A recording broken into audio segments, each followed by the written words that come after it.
Hi, I'm Arsen the head buyer here at the Boulder Bookstore. Today I want to talk to you about something personal, something intimate, something we often don't talk about in public.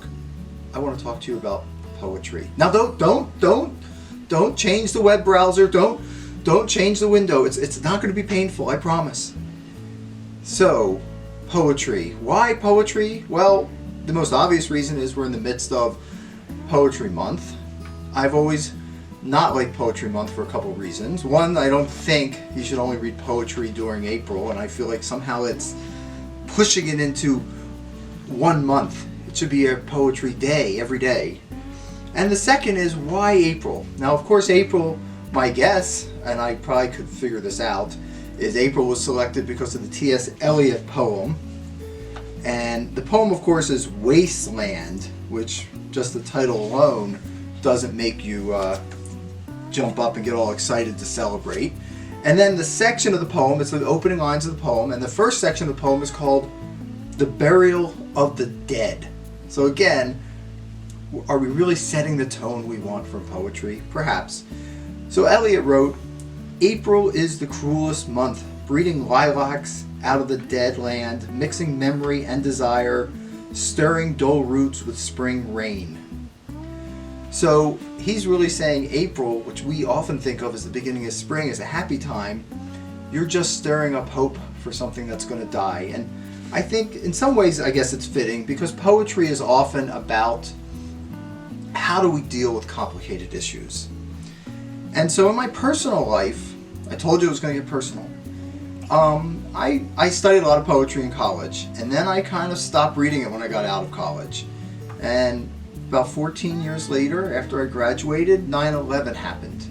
And I was confused, and I wasn't finding the ability to concentrate on things, and I needed something that would speak to me. And I actually heard Billy Collins on the radio. He was there because his new book, Sailing Alone Around the Room, New and Selected Poems, had come out at that time. And he talked about how poetry, because it doesn't necessarily speak directly, which is something that people often have trouble with poetry, it doesn't speak directly, but somehow it can get in the cracks. It can find its way to speak to us about difficult things. And I started using poetry as kind of almost like a meditation. I don't really meditate. I did yoga years ago, but I started using poetry that way. And there's one quick line, or a couple lines in here I wanted to read from a poem called Japan. "Today I pass the time reading a favorite haiku, saying the few words over and over.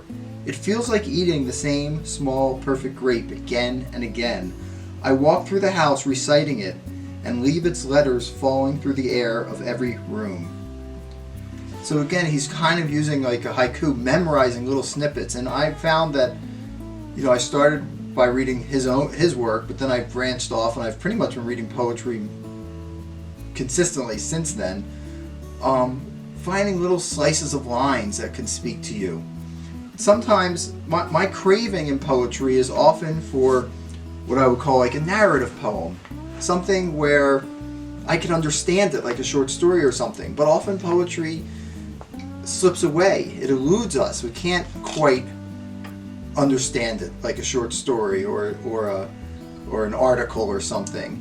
It's more like an abstract painting where you look at it and you see the glow from the paint. You see, and somehow you get a feeling.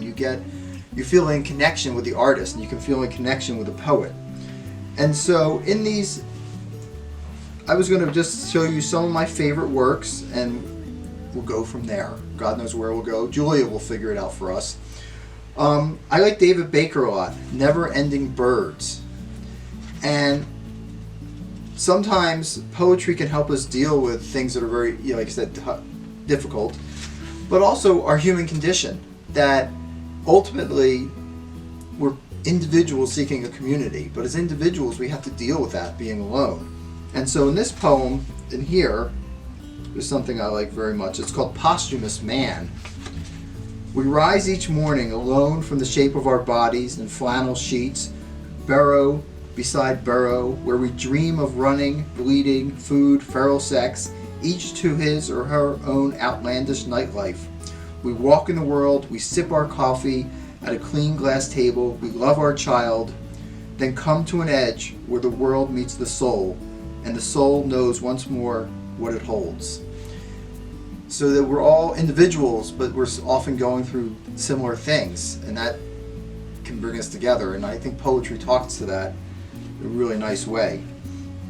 I also kind of think about poetry and how it relates to contemporary events or big events I'm thinking of.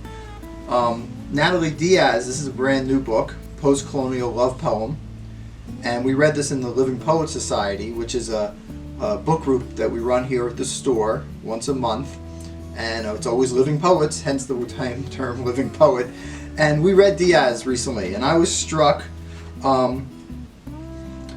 She's a Native American writer from Arizona, and I was really struck by her, how she put things, and how this pain is almost never ending. And no matter what we think we're going through now, people have gone through difficult things in every generation for hundreds and hundreds of years, and most people have gone through things much more difficult than what we're going through.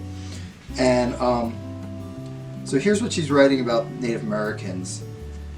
An American way of forgetting natives. Discover them with city. Crumble them by city. Erase them into cities named for their bones until you are the new natives of your new cities. Can anybody uncrush our hands, reshape them from clay, let us touch one another's faces again? Has anyone answered? We've been crying out for 600 years. And especially living here in the West, but it's certainly true where I grew up in Pennsylvania, there's so many things named after Indian names. Yeah, we don't even know what it means. I grew up near a creek called Neshaminy Creek. That's not an English word, but I knew nothing about those people who came before us who lived there. And in the West, at least, I think there is more of an awareness, but obviously here in Boulder, we're living on the land of the Arapaho. And so she beautifully brings this up. This is a wonderful collection. I would highly recommend it. Another book I read recently is Contemporary American Poetry by John Murillo. And sometimes in poetry, through really intense personal experiences, you can touch upon something that rings for everybody. Now, Murillo's book starts in an amazing way. Here's the beginning of the very first poem called On Confessionalism. I first discovered this poem because I try to read Best American Poetry every year just to figure out who some of the great new poets are that are coming out. And this was in that volume. On Confessionalism. Not sleepwalking, but waking still, with my hand on a gun, and the gun in a mouth, and the mouth on the face of a man on his knees. Autumn of '89, and I'm standing at a Section 8 apartment parking lot, pistol cocked and staring down at this man, then up into the mug of an old woman staring, watering a single sad flower to the left of her stoop. And this poem goes on for a couple pages, but this is a pivotal moment in his life where he ultimately made a decision that brings him to where he is in life now. But he talks about all the pressure that comes to bear on him as a young black American. His personal experience, nobody has the same experience, but I think it gives you insight in a way that you can't get in the news about what's going on, how difficult, what the challenges are, what racism has done to our culture. So that's John Murillo, Contemporary American Poetry. And then we just finished in the group, we just finished reading Mary Karr. Now, a lot of you might know Mary Karr for her memoirs. She's very famous for The Liars Club, Cherry. She's done all sorts of memoirs where she's really delved into her life. And I feel like poetry sometimes is an offshoot of memoir, but people are looking at their lives from different angles. A slant is the famous line.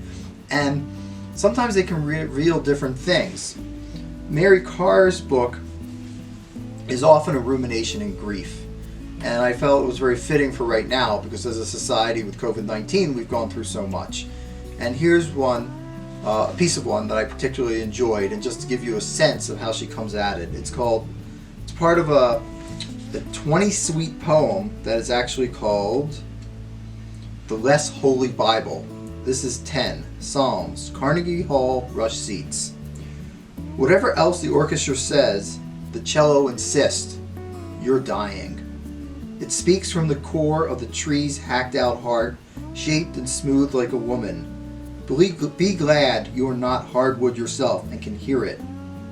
Every day the cello is taken into someone's arms, taken between spread legs and lured into its shivering.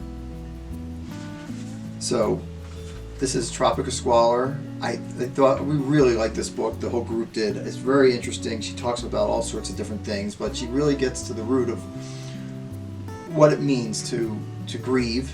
But it's not heavy. She has a light touch, so recommend that. And then I thought I would quickly talk about our next 3 books, if that's okay, Julia. Okay, we're going to read Bright Stain by Francesca Bell. Talk about a great cover. And then we're reading The Sobbing School by Joshua Bennett. So this is for the May discussion, second Tuesday of every month. So 5 o'clock, the second Tuesday of May, we'll talk about this. The Sobbing School by Joshua Bennett.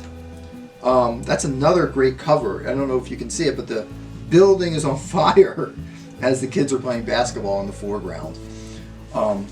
It's kind of amazing how many times basketball comes up in different poems. You know, Natalie Diaz actually was a college basketball player, so it comes up in there. And it's just funny that we read a book every month and it seems to come up. And then, of course, so that's June. And then in July, we're going to read the Best American Poetry 2020 in the hopes of discovering some new writers. I have found it's really nice through this group that we read the whole book. Because sometimes you read 3 or 4 poems by a poet, you just can't quite grasp them. But as you read further on, you start hearing their language. You start coming at it from where they are. And by the middle of the book, the poems are much easier to read, I find, than the beginning of the book.